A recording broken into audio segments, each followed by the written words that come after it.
Hello everyone, এমকে Bengali ক্লাসরুমে সবাইকে জানাই স্বাগত।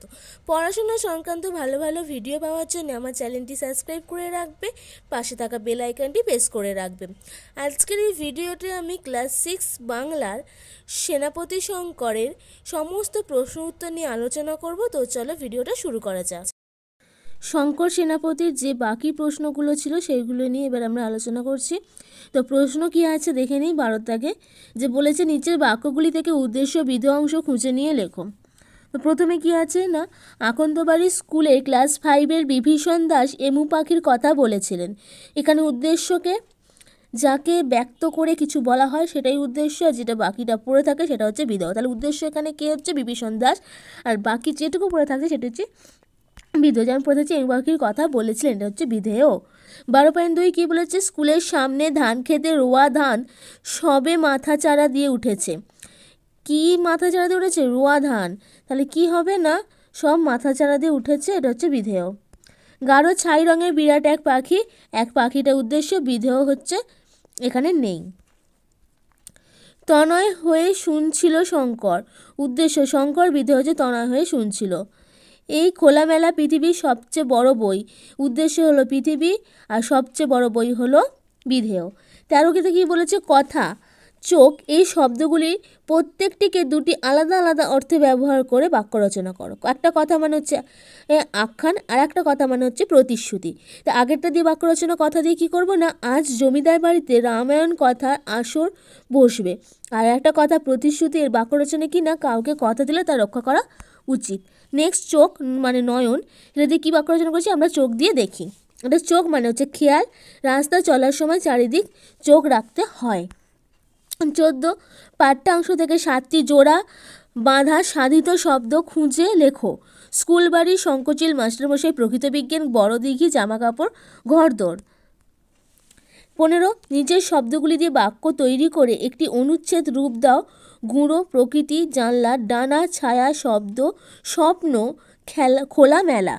আমি কি একটা লিখেছি দেখো, বাইরের হাওয়ায় বৃষ্টির গুঁড়ো উড়ে বেড়াচ্ছে। অমল এক মনে জানলা দিয়ে প্রকৃতির দিকে তাকিয়ে আছে। দোয়েল পাখিটি হালকা হাওয়ায় ডানা মেলে দিয়েছে। মেঘের ছায়া পড়েছে ঘরের দেওয়ালে। কোকিলের একটানা কুহু কুহু শব্দ বাতাস ভার করে কানে আসছে। এ যেন এক স্বপ্ন রঙিন পরিবেশ। পৃথিবী এখন সম্পূর্ণ খোলামেলা হয়ে তার কাছে উপস্থিত হয়েছে। নেক্সট প্রশ্ন 16 নিচের প্রশ্নগুলি নিজের ভাষায় উত্তর লেখো। 16.1 পাগলা বাতাসে তার ঢেউয়ের গুঁড়ো সবসময় উড়ে আসছে। এখানে বাতাসকে পাগল বলা হলো কেন? শ্যামল গঙ্গোপাধ্যায় রচিত সেনাপতি শঙ্কর গল্পে আকন্দবাড়ি স্কুলটির অবস্থান বঙ্গোপসাগর থেকে 5-7 মাইলের ভিতর, তাই এখানে বাতাসের মধ্যে সবসময় ভিজে জলের একটা ঝাপটা থাকে। এখানকার বাতাস কখনো এলোমেলো, কখনো মৃদুমন্দ, আবার কখনো তীব্রভাবে প্রবাহিত হয়। বাতাসের এই খামখেয়ালি ভাবের জন্য এখানকার বাতাসকে পাগল বলা হয়েছে। 16.2 বিভীষণ দাস এমু পাখির কথা বলেছেন। গল্পে বিভীষণ দাসের পরিচয় দাও। এমু পাখি ছাড়া গল্পে আর কোন কোন পাখির প্রসঙ্গ রয়েছে? শ্যামল গঙ্গোপাধ্যায় রচিত শঙ্কর সেনাপতি গল্পে বিভীষণ দাস হলেন আকন্দবাড়ি স্কুলের প্রকৃত বিজ্ঞানের শিক্ষক।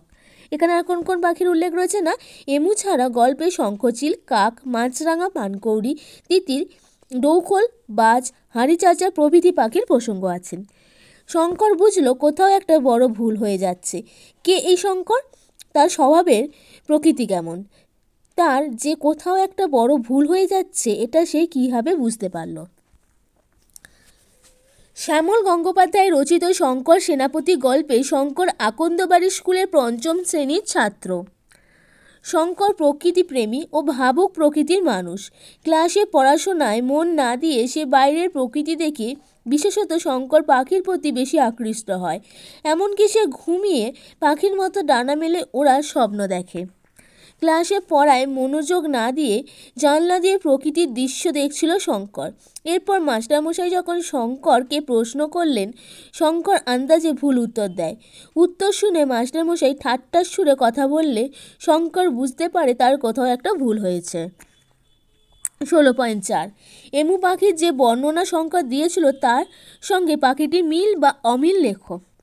শ্যামল গঙ্গোপাধ্যায় রচিত শঙ্কর সেনাপতি গল্পে শঙ্কর এমু পাখির যা বর্ণনা দিয়েছে তাতে রঙের ও আকারের দিক থেকে কিছুটা মিললেও পাখি ওড়ার সম্পর্কে যা বলেছে বা অন্য পাখি ভয়ে সরে যাওয়া সম্পর্কে যা বলেছে তা একেবারেই ঠিক না। এমু পাখি উড়তে পারে না, কিন্তু জোরে দৌড়াতে পারে, ফলে দৌড়বাজ পাখি।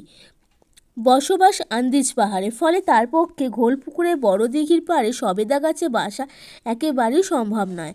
তার ডানায় বাতাস কাটার শব্দ অসম্ভব। নেক্সট 16.5, এটা কি পঞ্চানন অপেরা পেয়েছো? অপেরা বলতে কি বোঝায়? এখানে অপেরার প্রসঙ্গে এলো কেন? অপেরা বলতে যাত্রাপালাকে বোঝানো হয়। যাত্রাপালা বাস্তবের চেয়ে কল্পনার প্রাধান্য থাকে। শঙ্কর এমু পাখি সম্পর্কে যে বিবরণ দিয়েছে তা শঙ্করের কল্পনা বা স্বপ্ন। এই প্রসঙ্গে অপেরা কথাটি এসেছে। 16.6, বলো, বলতেই হবে কাকে এ কথা বলা হয়েছে? উদ্দিষ্ট কে কোন কথা বলতে হবে বলে দাবি জানানো হয়েছে।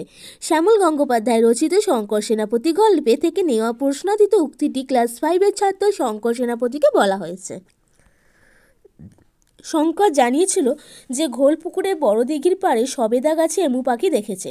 সে পাখি বাজ পাখির চেয়েও বড় আর ওড়ার সময় প্রচণ্ড শব্দ করে, কিন্তু বাস্তবে এমু পাখি আসলে দৌড়বাজ পাখি, সে উঠতে পারে না। আর তার থেকে সুদূর আন্দিজ পর্বতমালায়। শঙ্কর অবাস্তব বর্ণনায় উত্তেজিত বিভীষণ মাস্টারমশাই তার দাবি জানায় যে তাকে বলতেই হবে সে কীভাবে ঘোলপুকুরের সবেদা গাছে এমু পাখি দেখেছেন। এখানে পাখি লেখাটা ওঠেনি, তোমরা লিখে নেবে। পাখি হয়ে গেছে, ওটা পাখি হবে। হ্যাঁ। 16.7, গল্পের অনুসারে আনন্দবাড়ি এই স্কুলে সেই প্রকৃত বিজ্ঞান ক্লাসে অদ্ভুত পরিস্থিতি নিজের ভাষায় লেখো।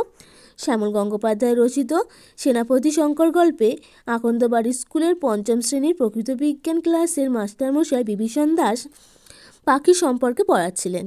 শঙ্কর নামে ছেলেটি মন না দিয়ে আনমনা হয়ে জানলার বাইরে ওরা শঙ্খচিল পাখি দেখছিল। মাস্টারমশাই যখন শঙ্করকে তিনি কি পড়াচ্ছেন জিজ্ঞাসা করলেন, তখন শঙ্কর জানায় এমু পাখি। মাস্টারমশাই পুনরায় এমু পাখি সম্পর্কে জিজ্ঞাসা করলে শঙ্কর জানায় সে ঘোলপুকুরের বড় দিঘির পাড়ে সবেদা গাছের ডালে এমু পাখি দেখেছে। এও জানায়, ইউ হয়ে গেছে, এও হবে। হ্যাঁ, সে পাখি বড়, ওড়ার সময় শব্দ হয়। আসলে শঙ্কর স্বপ্নে দেখা পাখির সাথে মিলিয়ে এমু পাখির বৈশিষ্ট্য বানিয়ে বলছিল।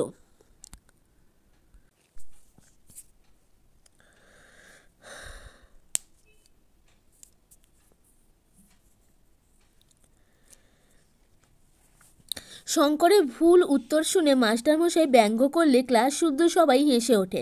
বন্ধুরা তার পেট গরম ও স্বপ্ন দেখা নিয়ে উপহাস করতে থাকে। বিভীষণ মাস্টারমশাই প্রথমে শঙ্করের উপর রেগে গেলেও পরে তিনি শঙ্করের কল্পনা প্রবণ ও প্রকৃতিপ্রেমিক মানসিকতাকে বুঝতে পারেন এবং শঙ্করকে উৎসাহ দেন যাতে সে আরও ভালো করে প্রকৃতি পর্যবেক্ষণ করতে পারে। মাস্টারমশাই সে উৎসাহে শঙ্কর গর্বিত হয়। 16.8, স্বপ্নে সে অনেক কিছু জানতে পেরেছে।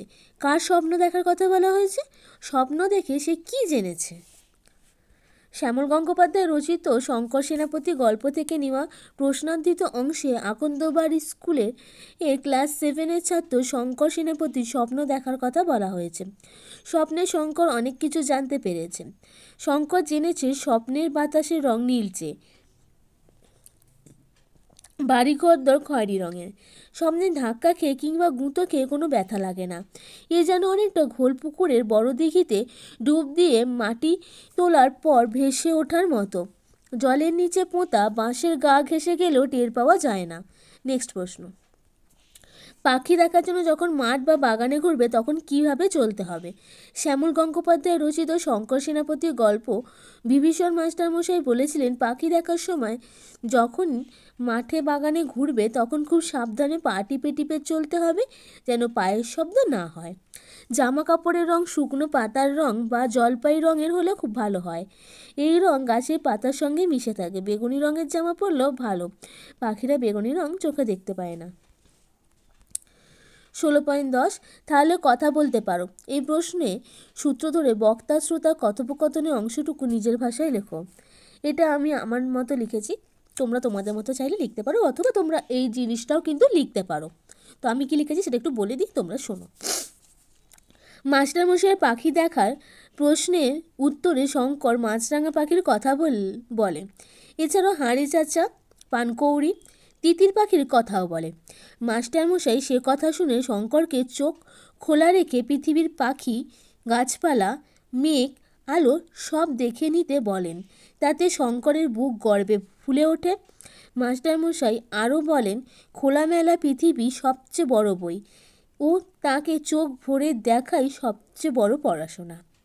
তো শঙ্কর সেনাপতির যা যা প্রশ্ন ছিল এই পার্ট 2-এ সমস্তটাই আলোচনা করা হলো। এরপর নেক্সট একটি ভিডিওতে অন্য একটি বিষয় নিয়ে আলোচনা করা হবে। তো আমার ভিডিও যদি ভালো লাগে অবশ্যই একটা লাইক করে দিও, এবং এই ধরনের ভিডিও যদি তোমরা দেখতে চাও অবশ্যই কমেন্ট করে আমাকে জানাতে পারো। তো দেখা হচ্ছে নেক্সট ভিডিওতে। আজকে এই পর্যন্তই, চলো টাটা।